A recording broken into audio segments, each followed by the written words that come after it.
Hello everyone, good morning. 6 Hindi medium science की class बेटा आपकी पार्ट 8 चल रहा है, शरीर में गति। इसके अंतर्गत आपको मैंने बहुत सारे टॉपिक का डिस्कशन कर दिया है। इसमें आप अस्थियों वगैरह के बारे में समझ रहे थे। अस्थियाँ आपकी, जैसे अस्थियों के बारे में बात करें तो आपने अस्थियाँ जान ली, उपास्थि जान ली, तो ये सारी चीज़ें आपने डिस्कस कर ली, बता दिया था मैंने। जिसमें अब जो है आपको जानना है पेशियाँ। तो आज आपका टॉपिक है पेशियाँ।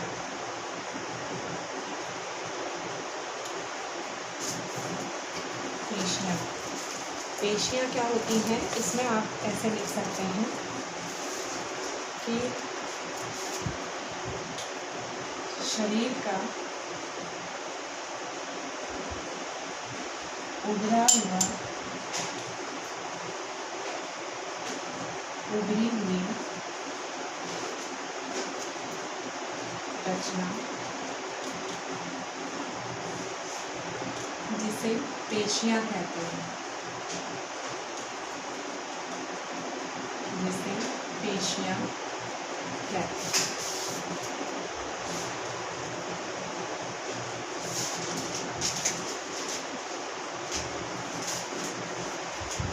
ये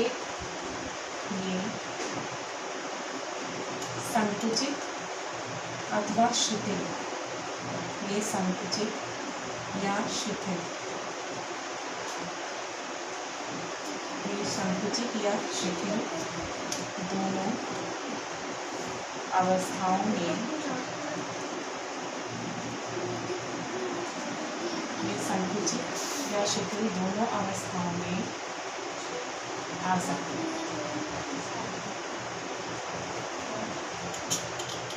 आ जाते हैं।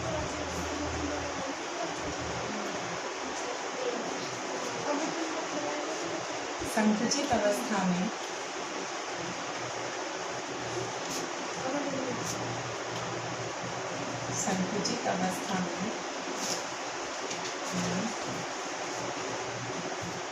पेशियाँ छोटी,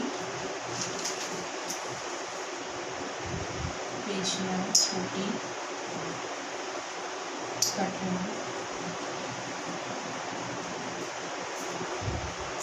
एवं मोटी हो जाती है,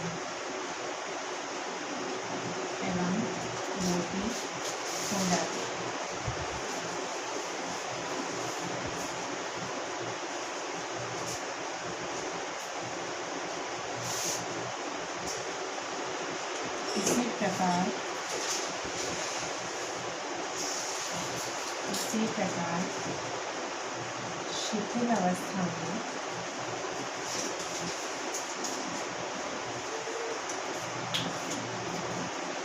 अवस्था में पेशियाँ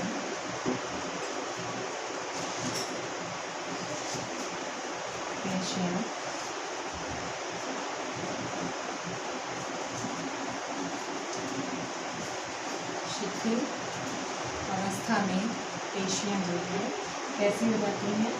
ये लंबाई में बढ़कर पतली हो जाती है, लंबाई में बढ़कर पतली हो जाती है।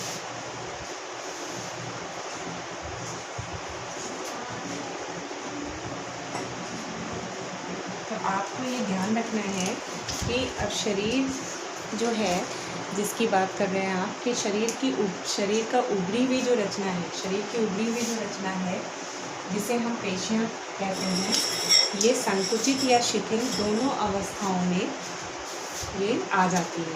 संकुचित अवस्था में होगी पेशियाँ तो छोटी, कठोर एवं मोटी हो जाएंगी। इसी प्रकार अगर शिथिल अवस्था में होंगी तो पेशियाँ लंबाई में बढ़कर पतली हो जाती है।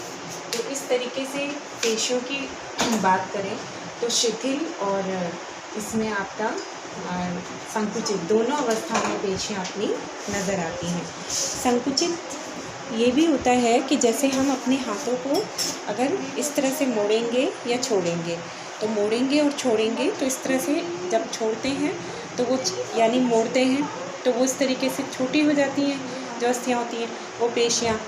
तो वो आपकी संकुचित अवस्था हो गई, और जब छोड़ दिया आपने तो वो आपकी हो गई शिथिल अवस्था। तो शिथिल अवस्था में आपकी जो है पेशियाँ जो है लंबाई में बढ़ जाती हैं, पतली भी हो जाती है, लंबाई में बढ़ जाती है।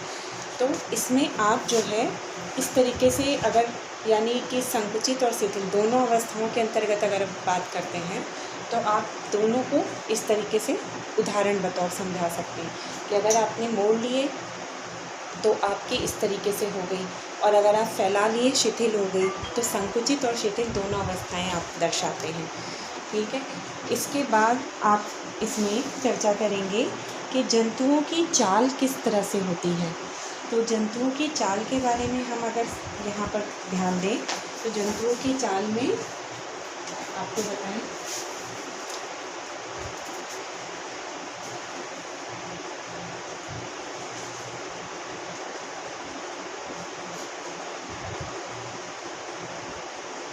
जंतुओं में चाल, इसके अंदर हम बात करें अगर केंचुए की,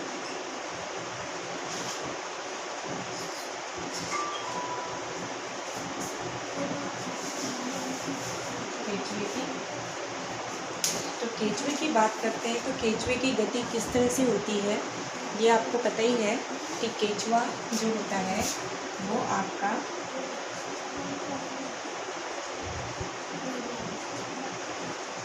ये इस तरीके से केंचुए की गति होती है। तो केंचुए का जो चलना होता है वो आपको पता है कि किस तरीके से चलता है। पहले शरीर चलने के दौरान केंचुआ अपने शरीर के पश्च भाग को यानी पीछे के भाग को भूमि में जकड़े रखता है और अग्र भाग को फैलाता है। जब वो पीछे के भाग को स्वतंत्र करता है उसके बाद शरीर को संकुचित करता है, फिर फैलता है, फिर संकुचित करता है, फिर फैलता है। तो इसका मतलब केंचुए का चलना कैसे होता है, पहले तो वो पश्च भाग से भूमि को पकड़ता है यानी कि वो इस तरीके से जकड़ा रहता है, फिर अग्र भाग को स्वतंत्र रखता है, यूँ ऐसे चला, फिर उसके बाद वो पश्च भाग को जो है स्वतंत्र करता है और ऐसे चलता है। तो इस तरीके से केंचुए का चलना होता है, यानी कि वो अपने शरीर को संकुचित करता है, फिर फैलता है, फिर संकुचित करता है, फिर फैलाता है, फिर संकुचित करता है, फिर फैलाता है। तो इस तरीके से संकुचित करते के साथ साथ और वो अपने पश्च भाग को आगे की ओर खींचता जाता है। तो इस तरीके से वो अपनी गति करता रहता है। तो ये पश्च भाग को जो आगे की ओर खींचता है, केंचुए की इस प्रक्रिया को बार बार दोहराते हुए वो मिट्टी पर अपने आगे बढ़ता है। इसके शरीर में जो चिकना पदार्थ है यानी केंचुए के अंदर जो चिकना पदार्थ पाया जाता है,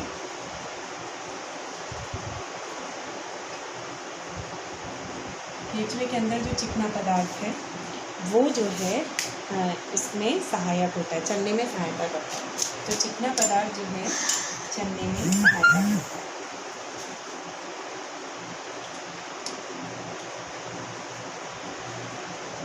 चलने में सहायता करते हैं। तो ये चीज़ ध्यान रखिएगा कि चिकना पदार्थ जो है चलने में सहायता करते हैं। इसके बाद आप बात करते हैं अगर तो केंचुए की, तो उसमें इस केंचुए के बाद घोंघे की। तो घोंघा जो है आप इस तरीके से आप इसका अग्रभाग और पश्च भाग यानी केंचुए में आपको ये ध्यान रखना है कि अग्रभाग व पश्च भाग दोनों अग्रभाग व पश्च भाग दोनों मिलकर जो है गति में सहायक होते हैं। दोनों भाग मिलकर गति करने में सहायक है। ठीक है, तो यानी गति जो होती है केंचुए में इसमें चिकना पदार्थ सहायक है और अग्रभाग व पश्च भाग दोनों मिलाकर उसके चलने में सहायता प्रदान करते हैं। इसी तरीके से हम बात करते हैं नेक्स्ट जंतु की जो है घोंघा। घोंघा क्या होता है, घोंघे के अंदर मैं आपको बताऊं दूसरा जो नाम है घोंघा। इसके अंदर आप जो है घोंघे में ये जानते हैं पीठ पर उसके गोल सी रचना होती है। तो घोंघे में आपको पता होगा इसकी पीठ पर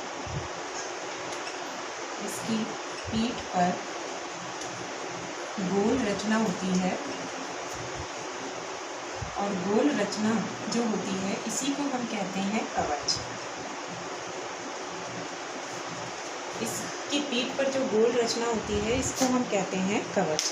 लेकिन ये अस्थियों का नहीं बना होता, और ये ना तो इसके चलने में सहायक होता है, ये केचुए के साथ केवल खींचता जाता है, यानी कि ये केचुए के घोंगे के साथ,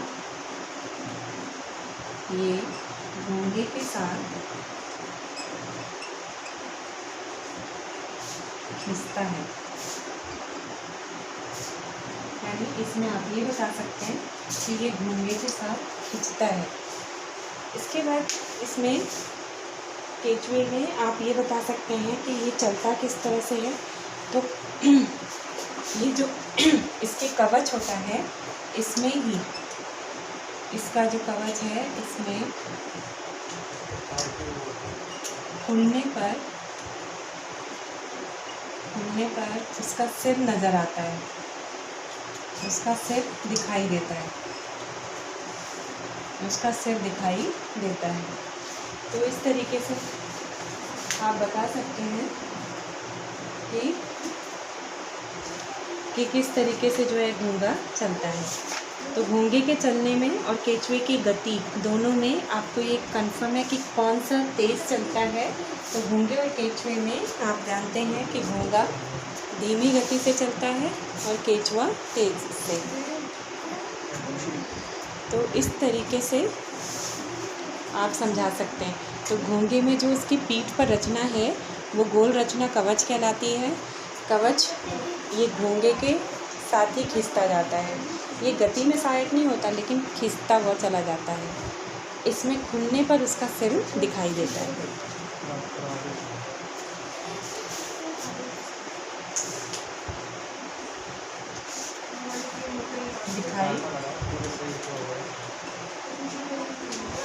दिखाई देता है। तो इस तरीके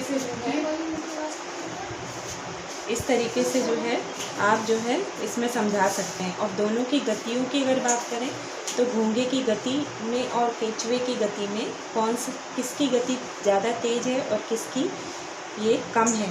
तो ये चीज़ भी आप अच्छे से समझा सकते हैं कि किसकी ज़्यादा तेज़ है, किसकी कम है। तो इस तरीके से आप यहाँ पे बता सकते हैं कि घोंगे में केचुए की गति तीव्र होती है और घोंगे की कम होती है। तो आपने ये देखा बेटा कि ये मैंने आपको ये भी बताना था, आपको नोटिस देनी थी कि आपके सेकंड टेस्ट आपके शुरू होने वाले हैं 16 अगस्त से, जिसके अंदर मैंने आपको लेसन दिया 4, 5, 6। तो आप ध्यान रखिएगा, अपना रिवाइज़ करते जाइए, वीडियोस को ध्यान से देखिए, एक बार सुनिए और उसके एक्सरसाइजेज मैंने जो करवाए हैं वो भी ध्यान से देखिए। अभी फ्रेशली आपका एक्सरसाइज कंप्लीट हुए हैं सारे, तो आप उनमें से अपने तैयार करिए क्वेश्चन और 4, 5, 6 से ही आपके क्वेश्चंस आएंगे। देन आज के लेक्चर में बेटा आपको जो मैंने समझाया वो ध्यान रखिएगा। आज जो है पार्ट 8 आपकी शरीर की गति, जो टॉपिक है वो आपका है पेशियाँ। पेशियों में मैंने आपको समझा ही दिया कि संकुचित शिथिल अवस्थाएँ क्या होती हैं। फिर आपका नेक्स्ट टॉपिक है जंतुओं में चाल, जिसमें केचुआ और घोंगे के बारे में आपको बता ही दिया। केचुआ और घोंगा किस तरीके से दिखाई देता है और उसके शरीर पर किस तरीके से रचनाएँ होती हैं और क्या उसकी रचनाओं में क्या चीज़ सहायक होती है। जैसे इसमें कवच, इसके कवच है जो खुलने पर सिर दिखाई देता है, मांसल जैसी रचनाएँ होती हैं। केचुए में चिकना पदार्थ है जो चलने में मदद करता है और घोंगा तो ज़मीन पर घिसट के चलता है। तो इस तरीके से आप बता सकते हैं। तो बाकी जो है आपका ये चीज़ कंप्लीट आपका हो गया। इसके बाद इसमें और भी सारे जंतुओं के बारे में आपका डिस्कशन है, जो आपका नेक्स्ट वीडियो के अंदर और डिस्कशन आपका करेंगे। Okay, bye.